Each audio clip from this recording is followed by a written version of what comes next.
खुलुमबाय गोजोन फुंबिलिनि गासैबो बड'लेण्ड बुब्लिनि अनसायगिरिफोरखौ बरायग्रोबाय दिनै 22 फेब्रुवारि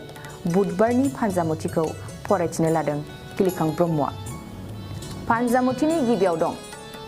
मेष राशि गोसोआ उरां फारां जागोन खामानियाव जेबो गोसो होनाय नङा मोजां समखौ ओरैनो हगार हरगोन वृष राशि मोजां सम लोगोनिफ्राय बायदि खाबु मोनगोन गाव नाजानाय थायोब्ला साबसिन खाबु मोननायनि मिजिं दं मिथुन राशि खोथा बाथ्राफोरखौ गोसोआव हमथानो हानाय नङा गुबुन एसे खोथाखौनो रायज्लायगोन मालायजों सावरायजागोन कर्कट राशि मोजां सम जानाय नङा नोंथांनि जेखि खामानि मावा हेंथा फैगोन थांखि जाफुंसारियाव दुखु जागोन सिंह राशि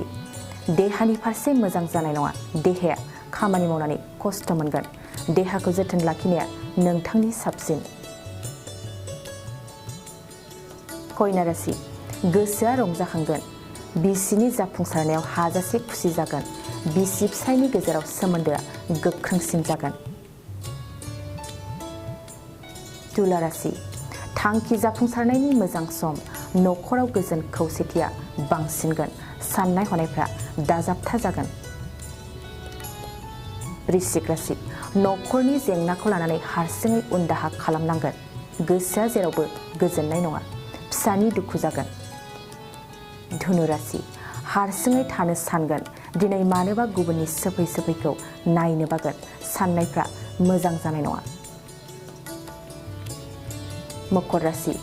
गुबुननिफ्राय मदद मोनगोन जायखिजाया खामानियावनो लोगोआ मदद होगोन गोसोनि साननाया थुलुंगागोन कुम्भ राशि देहानि थाखाय खहा जागोन हरखाब मेगन गाज्रि जानायनि मिजिं दं सांग्रां जानाया नोंथांनि साबसिन मीन राशि देहानि बायदिसिना बेमार आजारा जोबस्रांगोन गोग्गो देहाखौ लानानै गोसोआव खुसि जागोन साननायफ्रा मोजांसिन दिनै सानसेनि राशि फरायथिनायाबो एसेनोसै आसा खालामो नोंथांनि दिनैनि साना मोजाङै मोजां थांगोन बेखौ बड'लेण्ड बुब्लि न'खरनिफ्राय मिजिंथिबाय गोजोन्थों